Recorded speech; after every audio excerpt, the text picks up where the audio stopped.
Bună, dragă leu!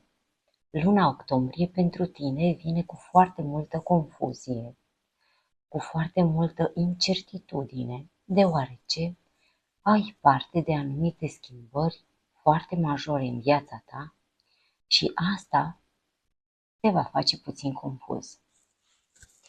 Să vedem ce spune restul citirii pentru tine.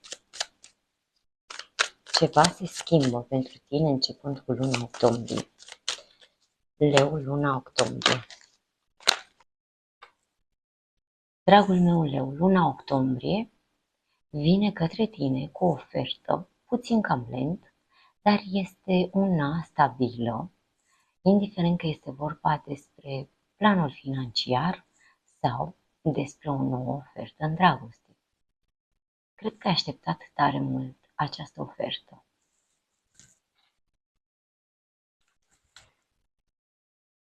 În prezent, s-ar putea ca o dorință la care tu ai stat foarte mult, ai meditat, te-ai gândit, să se împlinească și asta să te facă extraordinar de fericit. În subconștientul tău s-ar putea să fii puțin închis, puțin tăcut sau să ții cu dinții de investițiile tale financiare, de bănuții tăi, de oamenii din viața ta sau de situația în care tu te afli.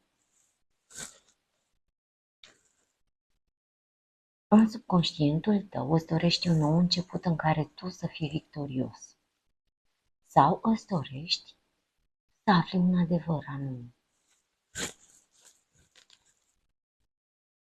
În trecutul tău este posibil să lași o persoană blândă, bună, iubitoare, familistă, sau poate nu vei mai fi la fel de emotiv.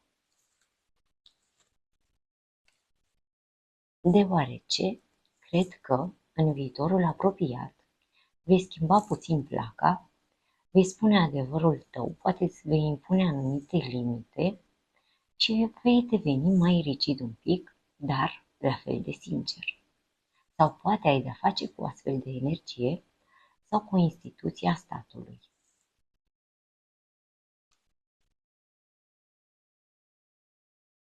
Din exteriorul tău, cred că ai anumite blocaje, nu ai curajul de a învinge obstacolele din calea ta, poate îți dorești să faci o călătorie și crezi că acest drum este închis pentru tine, vom afla imediat.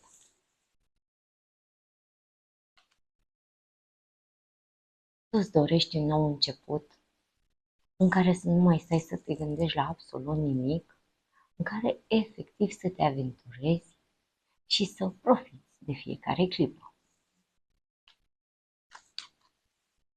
Rezultatul citirii tale este pajul de spate. Ești foarte curios, ai activitate mentală la cote ridicate, iar dacă aștepți anumite mesaje, s-ar putea să întârzie să apară. De asemenea, ți se mai recomandă să gândești înainte să vorbești. Să clarificăm ce dorință ți se împlinește aici în prezent. O dorință pe care tu ai stat și ai analizat-o foarte mult. Clarificăm 9 de cupe.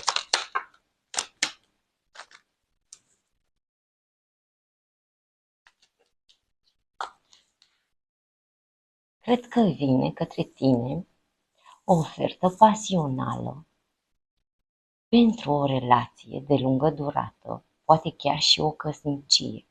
Vei primi aceste vești și vă veți face noi planuri. Să clarificăm regele de spade.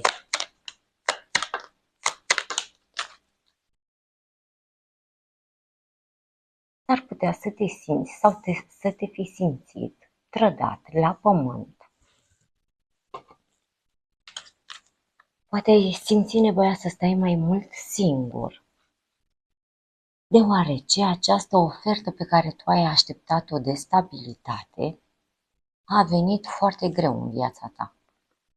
Dar vine. În viitorul apropiat, în octombrie, primești vești. Clarificăm și pajul de spade, ca rezultat al citirii tale.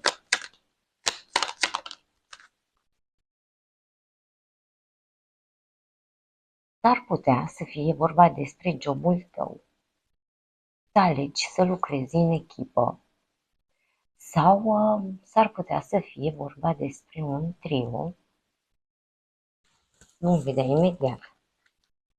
Pentru anumite persoane se aplică această energie de trio deoarece cineva a încercat să manipuleze o situație, să aducă victorie și de asemenea mai are și alte opțiuni.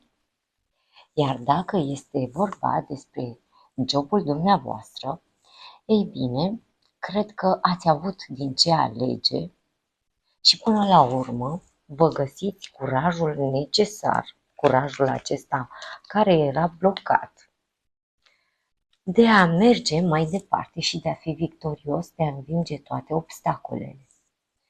Eu cred că luna octombrie vine pentru dumneavoastră cu un nou job, poate, sau poate veți alege să munciți împreună pentru ca relația dumneavoastră sau căsnicia dumneavoastră să meargă foarte bine. Eu vă doresc un octombrie extraordinar de frumos.